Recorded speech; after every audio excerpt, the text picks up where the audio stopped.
Ibu bapak, saudara-saudara rahimakumullah, bersyukur kita pada malam hari ini kehadiran Allah Subhanahu wa taala, karena kita semua dan saya pribadi masih dalam kondisi bernapas. Kalau masih bernapas, berarti masih ada peluang bagi halayak kita sekalian untuk menambahkan pundi-pundi amal demi bekal kita di yaumil akhir nanti. Nabi SAW, man salaka tariqan ilal ilmi, sallallahu bihi tariqan ilal jannah. Barang siapa meringankan langkah kakinya menuju majelis ilmu, maka Allah Subhanahu wa taala akan membangunkan jalan baginya menuju surga. Amin. Ya Rabbal. Apa yang kita lakukan di dunia ini, tujuan kita hanya satu. Sekali lagi, apa yang kita lakukan di dunia ini tujuannya cuma satu, akhirat. Tujuannya hanya akhirat. Dan sebelum berangkat ke akhirat, konsekuensi komitmen daripada hidup adalah mati. Al-Imam Al-Ghazali, Abu Hamid, di satu momen, di satu kesempatan bertanya kepada santri-santrinya, murid-muridnya, wahai murid-muridku, apa yang paling dekat dengan kita? Ada yang menjawab, bini, suami, anak, family, tetangga. Betul, jawaban kalian betul. Tapi yang aku maksudkan, yang paling dekat dengan kita adalah mati. Apa yang paling jauh dengan kita? Balik lagi, yang tadinya dekat, sekarang yang paling jauh. Ada yang menjawab, al-buruj, tata surya, kedalaman laut, bulan, bintang, dan matahari. Betul jawaban kalian. Tapi yang aku maksudkan, yang paling jauh dengan kita adalah masa lalu. Mati dan masa lalu. Kita semua datang di masjid ini dengan berpenampilan berbeda-beda. Ada yang pakai kemeja batik, saya dan beberapa jamaah. Ada yang menggunakan baju koko. Coba periksa di balik benang ini, ada enggak? Kenapa kita tidak pakai ini yang di luar, lalu di luar ini pindah ke dalam? Itulah latar belakang kehidupan manusia, selalu menyembunyikan yang buruk. Operasan baju ini kan latar belakangnya ini jelek sekali, tapi depannya bagus.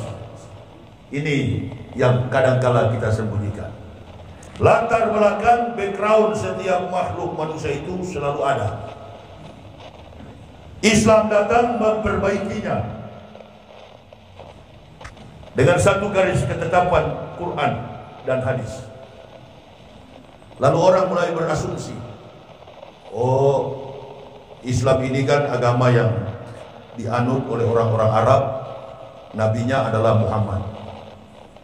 Jadi pemaknaan, pemahaman, pengetahuan, keilmuan tentang Islam hanya sebatas komunitas.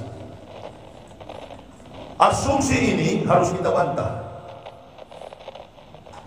Al-Quran dan Nabi kita Muhammad SAW adalah rahmatan lil wa ma arsalnaka ila rahmatan lil alamin. Itu sifat dari kerasulan Nabi Muhammad. Tidak diutus hanya kepada orang Arab, tidak diutus hanya kepada orang Amerika, tidak diutus hanya kepada Asia, Afrika, Australia. Diutus kepada seluruh makhluk yang ada di bumi. Makanya kalau kita memberi salam kepada junjungan semesta, apa yang diajarkan oleh Rasulullah SAW itu juga yang diajarkan oleh semua nabi yang pernah diutus oleh Allah, mulai dari Adam sampai nabi terakhir. Jadi ini ajaran Islam ini bukan agama baru. Dalam latar belakang sejarah, tadi malam saya sampaikan di Masjid Al-Jadid. Saya sampaikan di Masjid Al-Jadid tentang sejarah daripada perkembangan Islam. Beberapa sejarawan dunia, George Hegel, Osman Spengler, kemudian sampai kepada sejarawan Arnold Toynbee, British, Inggris, bahwa Hebreu adalah satu suku yang kemudian membentuk keyakinan yang disebut pagan, penyembahan kepada berhala. Dari 4500 sebelum Masehi sampai 300 sebelum Masehi. Ada satu bangsa yang paling tua yang mengembara, komunitasnya kecil, tapi sampai hari ini dia tidak pernah padam. Walaupun di tengah kepungan dunia barat dan Eropa, dia tetap tumbuh. Para penakluk musuh-musuhnya sudah lenyap, tapi bangsa ini tetap berdiri kokoh. Siapa mereka? Bani Israel, Yahudi. Tiga bangsa yang sama tua dengan bangsa ini adalah Cina, India, dan Mesir. Mereka mengembara dalam satu peradaban, 6 peradaban, dan melalui 6 tantangan yang sangat berat. Yahudi dengan ide-ide cemerlang, bahkan kita ketahui sendiri dalam segala kompetensi kemampuan sains, semua piala Nobel jatuh di tangan Yahudi. Kita bercerita itu dulu, baru sampai kita kepada Islam. Dari sinilah muncul sosok dari Babilonia, Ur-Kasdim, atau bangsa Susa, Kish. Pertarungan dengan bangsa Mesir kurang lebih 1700 tahun.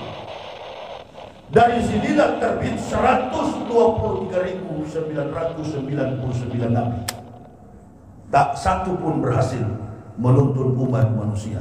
Nabi yang terakhir gagal bernama Yeshua, atau dalam bahasa Arab Isa Al-Masih, atau dalam bahasa Kristen Yesus Kristus. Pengetahuan kita tentang Al-Masih berbeda dengan pengetahuan orang Kristen. Bahkan kita umat Islam turut mengakui apa yang diakui orang Kristen. Kita menganggap Isa adalah Yesus, Yesus adalah Isa. Disinilah kita kecolongan.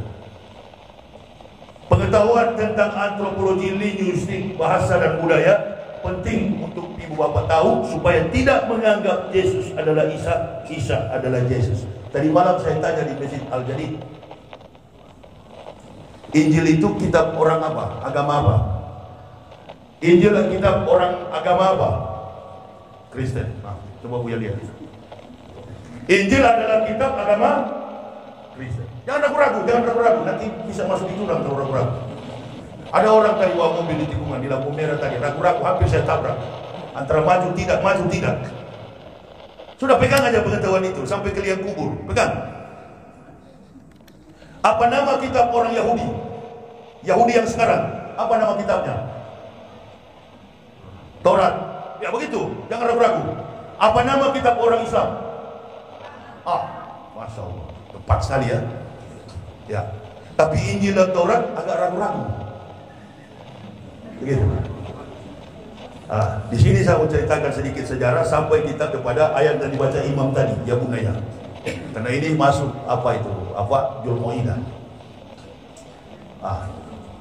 Kitab orang Kristen Injil. Injil itu firman Allah atau bukan? Firman. Kalau begitu, tak usah saya ceramah. Sama kita dengan Kristen. Pulang aja kita. Nabi Isa, Nabi yang ke-24. Isa ibnu Maryam Rahulillahi wa kalimatullah. Qala ini Abdullahi atani alkitab wa ja'alani nabiyya wa ja'alani mubarakan aina ma kuntu awsani bis salati wa zakati wa dumtu hayat. Ini kepribadian Al-Masih. Ini kepribadian eksistensi Isa alaihissalam. Isa bin Maryam, Isa anak Maryam. Dia diperintahkan Allah ausoli bisolati wa zakati wa dumtu hayat. Orang kalau sudah sholat dan membayar zakat, Islam atau Kristen? Kenapa ibu bapak menghubungkan Isa dengan Kristen? Saya lebih percaya Al-Quran daripada percaya ucapan para pendakwah. Itu yang mendorong kami sekeluarga mengucapkan 2 kalimat syahadat, bahwa agama dari para nabi adalah Islam. Isa Al-Masih proklamirkan dirinya sebagai seorang Muslim. Ausani bisolati wa zakati wa dumtu hayat. sepanjang usia hidup Al-Masih sampai 35 tahun diangkat oleh Allah di langit yang keempat. Yang dia tinggalkan adalah kitab Injil. Mana Injil itu? Injil itu tidak dalam bentuk buku, tidak dalam bentuk teori manuskrip, tidak dalam bentuk secara literally. Injil itu dalam bentuk kata-kata. Setelah 576 tahun, Injil itu terbukukan, namanya Al-Quran. Kalau agama Kristen itu benar, berarti surat Maryam ada di Kristen. Tapi di Kristen kan bukan Maryam. Matius, Markus, Lukas, Yohanes, Stefanus, Stetanus, Spiritus, Robertus. Kafir jengkel sekali sama saya. Dan musuh saya cuma dua setelah saya Islam, kafir dan munafik. Itu. Jadi kalau ada orang mengatakan agama Islam sama dengan agama Kristen, itu orang tidak paham sejarah. Abad 23 Eropa akan mundur. Abad 23 Eropa akan hilang dari permukaan bumi menurut para sejarawan dunia. Tapi menurut Arnold Toynbee ada satu peradaban yang tetap kekal hidup abadi, Islamik, peradaban Muhammad. Peradaban Islam akan terus berkembang dari abad 13 sampai 14, kemudian sampai abadi. Itu dalam buku Arnold Toynbee, A Study of History. Jadi semua peradaban akan hancur, apalagi Yahudi. Yahudi ini tinggal menunggu waktu lenyap, hilang. 10 suku sudah tidak ada. Dari 12 suku Bani Israel, tinggal 2 suku yang sedang bertebaran. Itu pun sudah tidak asli Yahudi, tidak asli Israel. Sudah terkontaminasi, terasimilasi, terabsorpsi dengan bangsa-bangsa lain. Islam tetap berkembang di Eropa dan Amerika. Setiap hari orang mengucapkan 2 kalimat syahadat. Kemampuan kompetensi mereka di atas rata-rata. Yang keluar dari Islam cuma 2 persoalan. Kalau buka Indomie 1 bungkus, beras 1 liter, apalagi pasir-pasir. Nah, saya begitu mendapatkan hidayah. Dan dengan Bapak Ibu, pengetahuan Bapak Ibu dengan saya tentang Islam, Bapak Ibu memang alhamdulillah begitu lahir langsung diajarin Allahu Akbar, Allahu Akbar, langsung diajarin. Tapi kami sekeluarga, istri anak-anak begitu lahir dibaptis. Ini perbedaan kita. Jadi cara mendapatkan dan beriman kepada Islam beda. Konsistensi dalam menjalankan, mengamalkan keimanan Islam juga beda. Gitu. Buktinya saya tanya tadi, apa kita Kristen? Bapak masih ada peluang untuk murtad. Karena tidak tahu. Akui saja, gak usah malu-malu. Bukan sedikit orang Islam yang murtad keluar dari Islam. Kenapa? Karena tidak berpengetahuan. Ibarat bangunan masjid apa ini? Al-Hikmah, tiang, dinding, tembok-tembok yang ada. Bukan bangunan tembok dan tiang dinding masjid yang kuat. Masjid Al-Hikmah terlihat kuat karena pondasinya tersusun dengan baik. Ya, itu terlalu sulit barangkali. Mana yang ibu pilih? Mobil bodinya bagus, mesinnya rusak. Bodinya mulus, tapi mesinnya rusak. Atau mesinnya bagus, bodinya rusak. Saya lebih memilih bodinya hancur-hancuran, tapi mesinnya bagus. Untuk apa kita memiliki pangkat jabatan kedudukan yang tinggi, tapi kita harus berkhianat dan lemah dalam pemahaman itu yang terjadi, yang diabadikan Allah di dalam pembentukan fondasi tauhid. Itu yang dilakukan Allah. Dialog percakapan antara anak dengan ayah. Dari sini latar belakang tersusunnya fondasi keimanan tauhid. Ya bunaya, ini asrafil manami ani asbauka pansur masataro. Qala ya aba tif'al matumar satajidun insyaallah minasabirin. Dialog antara sang putra tercinta semata wayang, anak satu-satunya yang dilimpahkan Allah kepada Ibrahim ketika meminta munajat di Masjidil Aqsa. Bagaimana kisah ini terjadi? Allahu Akbar. Semua pendeta Buya di dunia ini tahu kisah ini. Tapi untuk masuk Islam dia berpikir, pertama sunat itu yang berbahaya. Saya pun masuk Islam pertama kali yang saya paling takut itu sunat. Dialog ini diabadikan oleh Allah dalam Al-Quran. Karena cikal bakal Abu Anbiya, bapak dari semua orang beriman adalah Ibrahim. Sayyidul, penghulu dari semua nabi, Rasulullah Muhammad sallallahu alaihi wasallam. Ahmad, ya Muhammad. Ahmad bin Abdullah. Ibrahim bin Terah. Bapaknya Ibrahim ini bernama Terah, yang disebut dengan Ibrani, Hebreu. Apa kata Hebreu? Menyeberang sungai. Karena dari sungai Efrat mereka menyeberang. Kebetulan kota metropolitan di zaman dulu sebelum Masehi, 3.500 sebelum Masehi sampai 2.000 sebelum Masehi, kota yang paling terkenal di dunia adalah Babilonia. Dari situlah terbitnya Nabi Ibrahim. Bapaknya perampok, bapaknya garong, bapaknya bajing loncat. Bangsa Assyria kurus dan lapar. Mereka ingin melihat dan merampok kekayaan yang ada di Babilonia. Mereka menyeberang sungai, dari sungai Efrat mereka menyeberang sampai ke Tanah Haran. Mana Tanah Haran itu Ustaz sekarang? Turki, Istanbul. Turki itu nggak bisa digoyang Buya. Turki itu keturunannya Sem, keturunannya Nabi Nuh alaihissalam.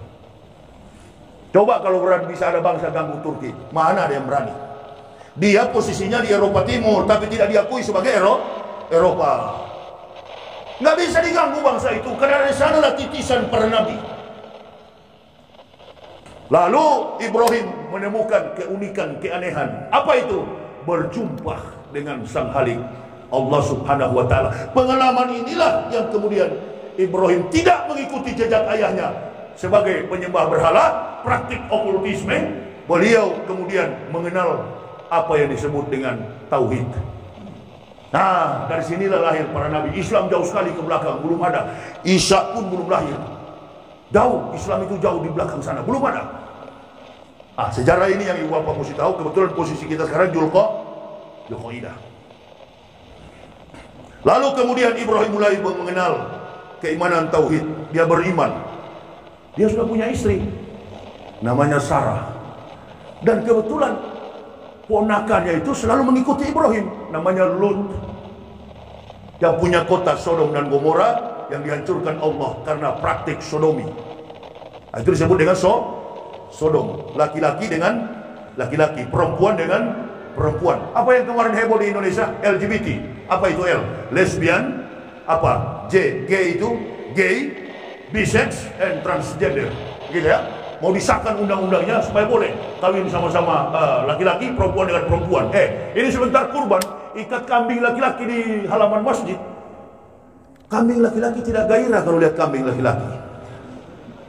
Tapi kalau dia lihat kambing betina, yang jantan langsung gitu. Artinya kambing saja tahu. Itu dia Bu. Makanya dalam Islam bencong tidak masuk surga. Maaf bencong kalau ada tahu di sini. Islam mesti begitu, kafir masuk neraka, bencong masuk neraka. Oh, Ustadz Jaya itu Ustadz keras, hati-hati, radikal. Ya, bukan radikal, itu fakta sejarah. Sodom dan Gomora dihancurkan karena sodomi. Begitu. Kok bisa-bisanya antum laki-laki gairah sama laki-laki? Gitu. Ini penyakit jiwa, penyakit yang sudah menurun dari zaman pra-Romawi, zaman Hebrew, terbit bangsa Yunani, Romawi dan lain sebagainya. Dari sinilah kemudian Ibrahim mulai memperkenalkan dirinya, berangkat kemudian menuju ke Urushalima, Qoniun atau Kanaan, sekarang Palestina. Dibangunlah sedikit demi sedikit, bata disusun pelan-pelan, kemudian berdirilah bangunan yang namanya Masjidil Aqsa. Allah perintahkan Ibrahim, tinggalkanlah negerimu, pergilah ke lembah Mekah yang tandus dan gersang. Kemana? Ke Mekah yang tandus dan gersang. Ditinggalkanlah Palestina, kemudian menuju ke lembah Mekah yang tandus dan gersang. Apa yang dibawa oleh Ibrahim? Batu hitam, Hajar Aswad, yang akan diambil oleh Abraha. Kemudian di zaman Rasulullah, disitulah Nabi kita Muhammad lahir. Berangkat Ibrahim bersama Sarah istrinya. Dalam penggembaraan perjalanan itu ditempatkanlah di Mekah Masjidil Haram, kemudian mendirikan Ka'bah. Sejarah pertama kali orang mengenal Allah Subhanahu wa taala. Sampai kepada kakek Ibrahim, Abdullah Muthalib, dijaga ketat Ka'bah ini dari serbuan orang-orang kafir, orang-orang Kristen, dengan menunggangi gajah, pasukan gajah Abraha yang memimpinnya. Maka lahirlah seorang pria sejati yang merupakan nabi terakhir, nabi akhir zaman. Tapi sebelum datang Rasulullah sallallahu alaihi wasallam, ada satu nabi yang dilahirkan Allah di tengah-tengah Bani Israel untuk mempersiapkan jalan bagi datangnya nabi kita Muhammad sallallahu alaihi wasallam, namanya Isa Al-Masih.